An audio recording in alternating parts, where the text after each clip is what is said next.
So I reached out to Mark Gilbreath and said, Mark, there's so much happening on the demand side right now that I would love to have you come, on the podcast and give us the updates. Mark is the CEO of Liquidspace, which I'll let him put it in his words, but a platform that enables anyone to work from where it works.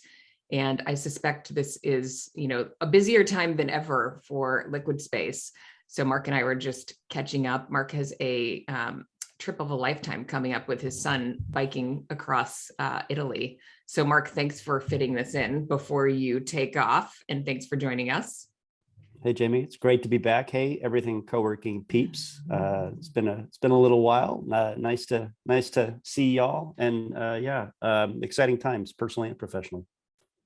So Mark, I sent you kind of a little list of questions, but yeah. I think we should just dive in. I mean, I would love to have you talk more about, for anyone who doesn't know, who might be listening that doesn't know what Liquidspace is. And I will say, as the future of work gets more uncertain, the interest in Flex gets more certain, and our listenership has grown. So there may be folks that haven't heard you on the podcast before, and I'll link up to our previous episodes in the show notes. But I see, smatterings of conversations of folks trying to figure out, where platforms like Liquidspace fit in. And I know there's so much happening behind the scenes. I was on a call with Eric, and he talked about the TriNet example, which I think is a great one that, I'd love to dive in here today. But yeah, tell us, what is Liquidspace? Who do you serve? What's happening on the demand side that's making Liquidspace, more relevant than ever before?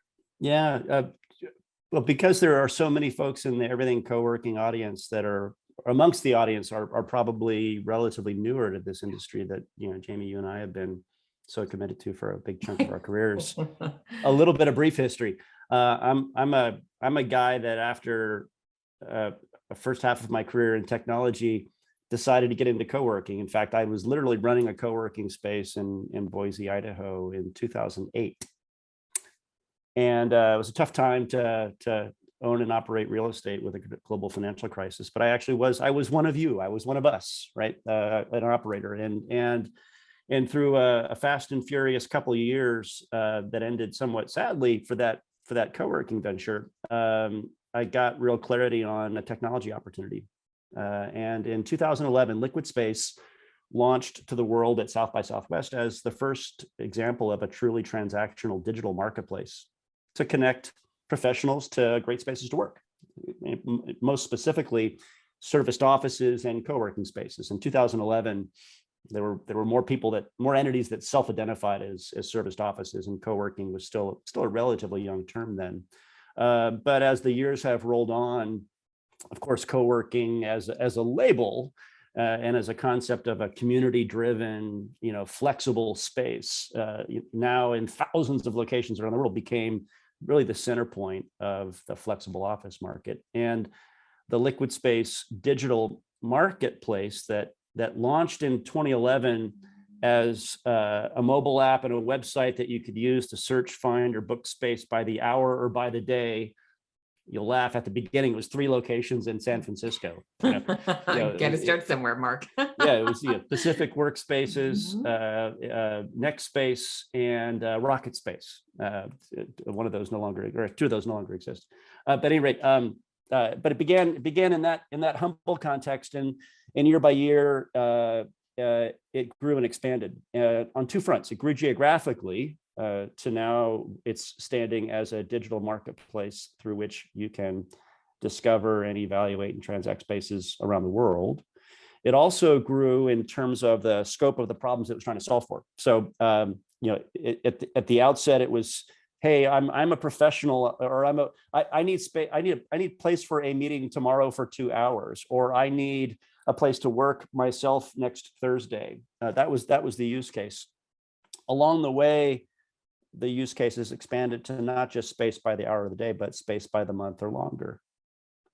Jamie wants a membership. She wants to belong at a co-working space for a month or months on end. Or it also might be a professional or a company that is looking for a place for its team to collaborate and call it home, right? So up through the pre-pandemic period, up through 2019, our marketplace sort of boldly expanded into being spaced by the hour, day, month, or by the year. And pre-pandemic, companies, not just individuals, but companies, and in particular, mid-sized and larger enterprises, had become the largest constituency using our platform. That was pre-pandemic. And then the world changed. Right? The world changed. Somebody sneezed in Wuhan, and 2 months later, somebody took a plane to Silicon Valley, and 3 weeks later, the shelter-in-place orders, rippled across, Jamie Burlingame in San Francisco and the U.S. as a whole. And of course, we've all experienced 2 years of the world shifting, and the perspectives around work and workplace shifting.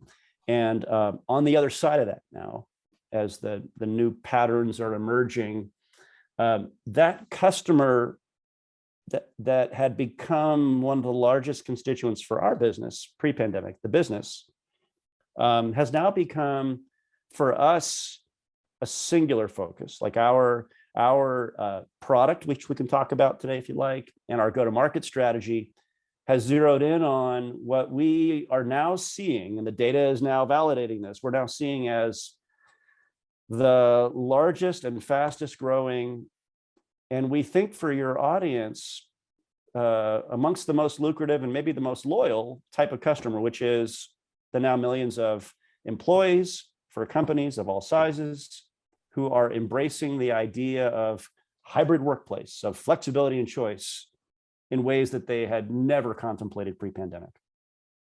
So bit of a long ramble there for you, but I'll take a breath. Yeah, no, I think it's super helpful. And can you talk about kind of what is going on in that consumer's mind, and how are they shopping? Yeah. There was a little exchange on LinkedIn recently. Somebody said, it's too, there's a lot of aggregators and too much, and I'm not going to do it. Yeah. And, Jamie Lewis, who's now at JLL, but sure. Wait, she has a new last name. I got that wrong. Yeah, here, we'll look it up. I know. So she's our dear friend. I know, totally. Yes. And I know I keep forgetting her last name. But anyway, she was at Liquidspace for years, and she popped in and said, I'm sure Liquidspace is seeing this and JLL is seeing this, like the end user, the enterprise, or even, medium business end users are looking for this solution. And there's a lot of reasons they really like these platforms, and that they're not going to go direct to the operator. So if you want that consumer, Jamie Lawson. I was waiting for the moment. Yes. Yeah. So anyway, she said, the end user is using those platforms. And so if you want access to them, that's how they're shopping. Can you talk more about that? Absolutely. I mean, look, the world changed. Like lots of companies marketing lots of solutions at various times in history sort of want to inject that sort of notion. Hey, the world changed. Now you need my new widget, right? Well, the world did change in this pandemic, and in particular, the way work and workplace work fundamentally changed. Not a little bit. It's not like a little bit of a market opened up, but it fundamentally changed, right? And in the wake of that, here are, I think, in my humble opinion, some of the key learnings or insights that any co-working operator needs to take on. They may not wish, you need to understand this. You may not choose to act on it, but you need to understand that companies, employers, whether you're a 100-person startup company in Burlingame, California, or whether you're Stripe or Spotify or AT&T or the US government, companies are challenging their workplace and real estate and HR organizations to be radically more agile. Hey, real estate leader, workplace leader, HR leader. This is the CEO speaking of Fortune 500 company. You need to deliver workplace experience anywhere in the world. Right? In the past, we asked you to build campuses for us, but we now have we've been hiring people everywhere for 2 years, and they've been migrating.